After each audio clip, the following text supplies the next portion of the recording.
The Uttarakhand Assembly on Friday passed the Uttarakhand Uttar Pradesh Zamindari Destruction and Land Reforms Act 1950 Amendment Bill 2025.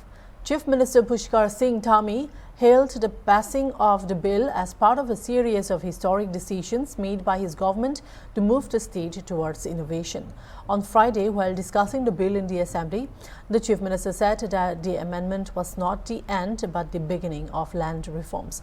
The state government had laid the foundation of land reforms in line with public sentiment, and work on land management and reforms would continue in the future, Dhami said.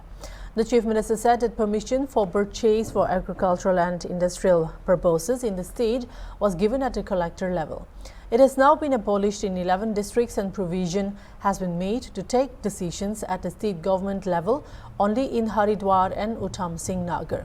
The Chief Minister said that many major changes have been made in the new law. He said that the government had always taken views from stakeholders in Garsen. सबसे भी अनुरोध है और माननीय अध्यक्ष जी आपसे मेरा निवेदन है कि ये प्रस्ताव हमारा राज्य हित में जो है पारित कर दिया जाए। प्रश्न यह है कि उत्तराखंड उत्तर प्रदेश जमींदारी विनाश और भूमि व्यवस्था अधिनियम 1950 संशोधन विधेयक 2025 पर विचार किया जाए। जो माननीय सदस्य इसके पक्ष में कृपया हाँ कहें, जो हमारे सदस्य इसके विरोध में कृपया नहीं कहें। हाँ की संख्या अधिक है, अतः प्रस्ताव स्वीकृत हुआ। खंडशः विचार प्रश्न यह है कि खंड 2 से खंड 5 एवं खंड 1 प्रस्तावना और शीर्षक इस विधेयक के अंग माने जाए। जो माननीय सदस्य के पक्ष में कृपया हाँ कहें, जो माननीय सदस्य इसके पक्ष में कृपया हाँ कहें,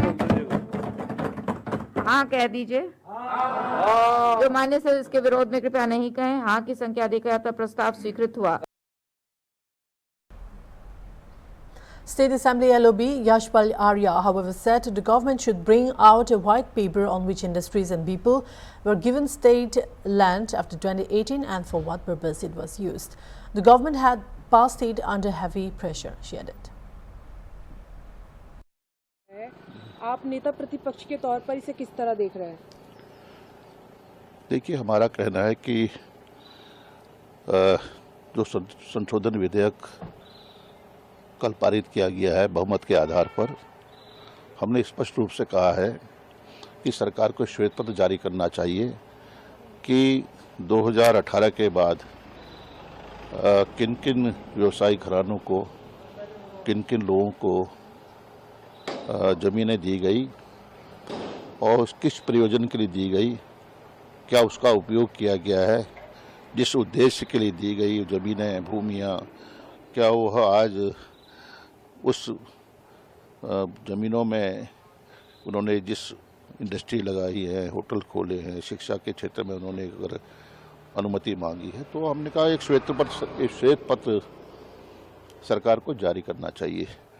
और निश्चित रूप से हमारा मत है कि एक दबाव है, जन दबाव था, जो जन सैलाब सड़कों पर उतर रहा है, सशक्त भू कानून की बात कर रहा है, मूल निवास की बात कर रहा है, तो सरकार ने दबाव में, जन दबाव में आकर संशोधन तो किए हैं, लेकिन उधम सिंह नगर है, हरिद्वार है, वहाँ पर बाहरी व्यक्तियों को 12.5 एकड़ ज़मीन देने का जो मंशा जाहिर की है, जो पारित किया है, कोई भी व्यक्ति बिना प्रशासन और सरकार की अनुमति से ज़मीनें खरीद सकता है।